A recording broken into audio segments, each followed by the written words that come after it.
Hello Virgo, thank you for joining me for your weekly forecast for the Sun or the Ascendant for week commencing the 19th of November.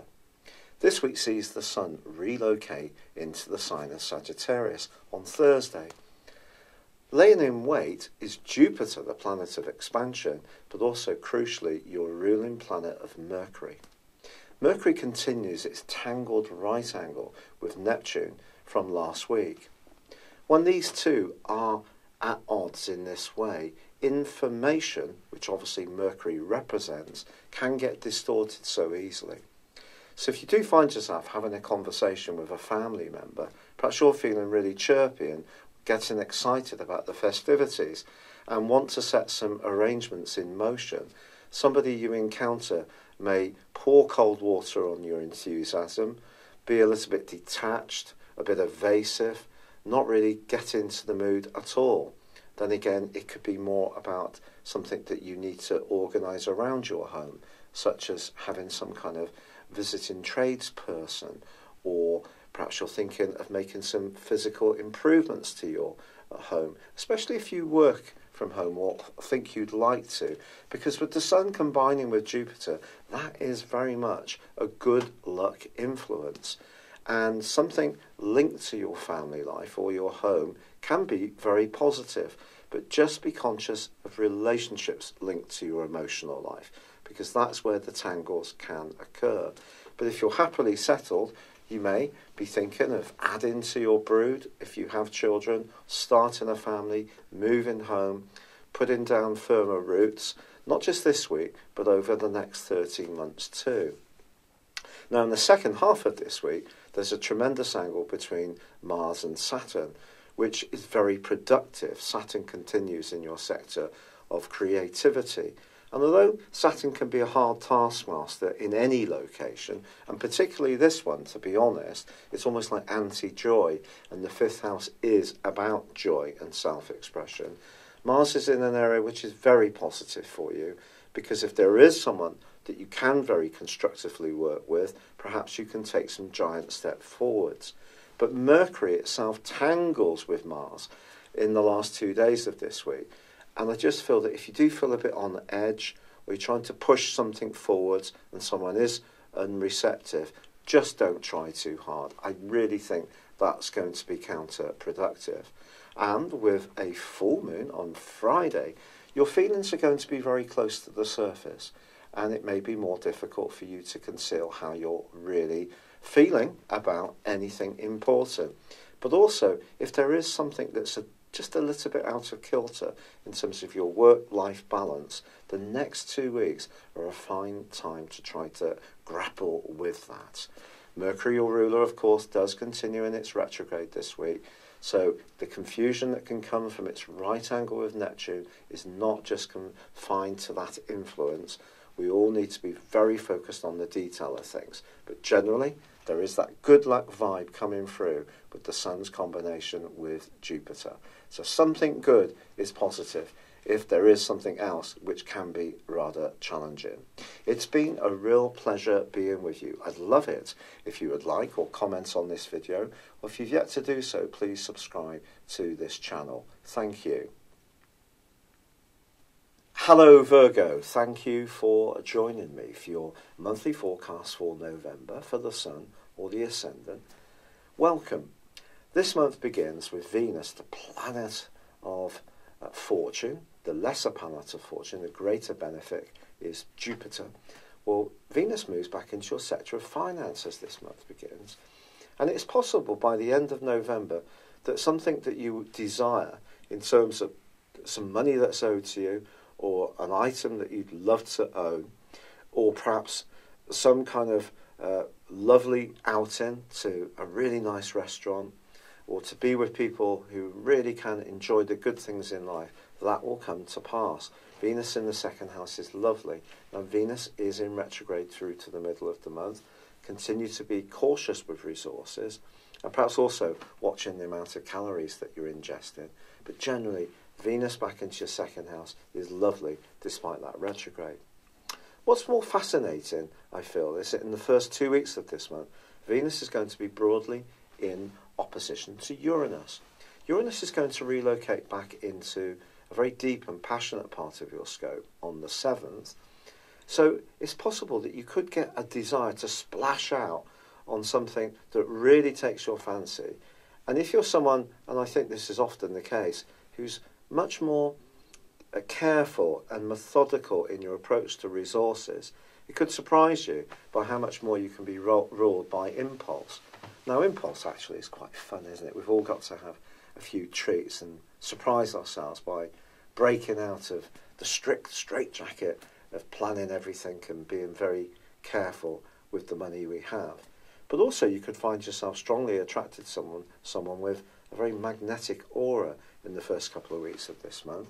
Whether this goes on to be something more long-lasting is another matter, but your powers of communication are definitely heightened with the role of the sun and also the new moon, which occurs on the 7th in the most beautiful of ways.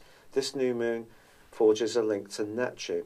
Your ability to be very perceptive and sensory about your interactions with others is heightened in the following month in quite an extraordinary way. So if you're single, this can give you an added level of awareness to how people perceive you, how things are going, if you give yourself permission to tune into this.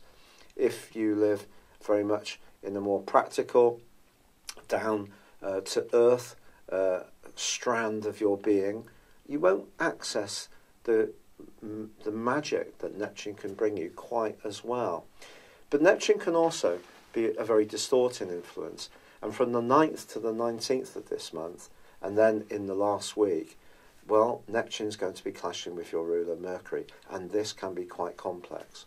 As much as your communicational skills can be wonderful in terms of getting to know someone new if you're single, or just being perceptive about your interactions with colleagues, when it comes to your emotional life, an existing relationship, a family tie, you could actually be a little bit out of kilter in your thinking across those periods of days. And it may be because you're not actually getting particularly clear messages from other people. Because you're someone who is quite meticulous and precise in the way you approach life, not everybody necessarily works in the same way. So you may have to extend beyond that, and this is where perception in a positive sense is going to be very important to you this month. But there is also big news on the 9th, because Jupiter moves into an area which can be wonderful if you'd like to add to your family, or start one, or move home, or start a business from the comfort of your environment, or improve your relationship with people in your family over the next 13 months. Jupiter hasn't been in this location for 12 years, so it's a real opportunity to embrace the magic of this sign of good fortune. Something quite important can happen in those months for you. However, this is also a month when the North Node, the point of destiny, makes its way into the part of your horoscope which is very much to do with your connection to others. And that's going to be very important in the second half of this month, particularly as Mars moves into your sector of relating from mid-month, as Venus ends that retrograde. And if you are waiting for that financial situation to resolve itself, it definitely can do by the end of this month. But Mars punching its way into Pisces is really good news for you. Mars has actually been in a broadly helpful location for you since the middle of May, one which has strengthened your physicality, but it now moves into an area which can make you a bit more competitive. That's not a bad thing. Can make you more engaged by your interactions with others. If you're single, it's a huge boost in the following 6 weeks. So the run-up to Christmas can see you much more conscious of opportunities to connect with somebody new. But if you're someone who does work in a fast-moving environment at work and you need to have your wits about you, Mars moving into this area can definitely be a great asset to you. Now, the Sun is going to be forging a tremendous angle with Pluto at the end of week 2 and the start of week 3. This gives you an opportunity to express with passion the ideas that are really important to you. And my word, you can do that. Someone's going to be mightily impressed with you. If what you do or try to do is for the benefit of everyone, not just yourself, there's a huge chance of progress. Pluto can reward or punish us in equal measure, quite honestly. Sometimes things can come to us that we're not consciously trying to manifest, but maybe deeper down inside we desire. Or sometimes change can be forced upon us that we're not really wanting, but it turns out to be a good thing. All this stuff is very Plutonian. It's about regeneration and renewal. So your ideas and personal expression at the heart of this month can really come to light in the most marvellous of ways. But on the 17th, Mercury does go into a retrograde, and I do feel great care is going to be needed around your interactions with family. Don't take things for granted. There can be last-minute changes, as is always the case with Mercury's retrograde. But its tangle with Neptune is the one that I really think you need to be conscious of. Because as much as you may feel that you're being very clear, someone may feel you're being as clear as mud when you can't see what their problem is. Conversely, it could be them that just really frustrates you because they're being evasive and not letting you know exactly where you stand. So patience is going to be required by all of us, quite frankly, in the last half of this month. But with the Sun moving on the 22nd, that's going to reinforce your desire for greater comfort, stability and security in your life. It's going to be supporting Jupiter and Mercury. But then there's a full moon on the 24th, which clashes with Mars. The suggestion is that if in a family situation or a close emotional bond, your desires are a bit stronger than someone close to you, they could resent any desire on your part to try to force your will into what's planned for Christmas or what you want to do with the home or whatever. So Mars can make us very impatient and, as I said, more competitive for you in the sign of Pisces. So just be conscious of that as this month draws to a close. You could be a bit impatient around planning Christmas, or a family member who tends to frustrate you. Moods can be quite close to the surface with the Sun clashing with Mars. Can make us much more impetuous, more outspoken. There can be some quarrels under this auspices. And if you're having a quarrel on the basis of information you glean from Neptune's clash with Mercury in retrograde, you could really be barking up the wrong tree. So for all of us, it's going to be important not to jump to the wrong conclusion as this month draws to a close. It's been a real pleasure being with you, Virgo. I'm so grateful for all the kind comments that have been sent in and suggestions with the rheumatoid arthritis. I'm continuing to work at it. Thank you so much. I'd love it if you would like or comment on this video. If you've yet to do so, please do subscribe to this channel. Thank you. Hello, thank you so much for watching my video. I'd love you to join me at my Horoscope Ace app. You can find this at www.horoscope-ace.com.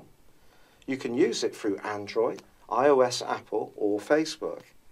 Check out your ascendant or your moon sign or download your free birth chart. There's all your favourite videos, plus there are daily, weekly, monthly and yearly horoscopes for general, love, Chinese and Indian astrology. If your passion is tarot, there's my brilliant 3-card money or love tarot readings too. And it's all there at www.horoscope-ace.com. Thank you.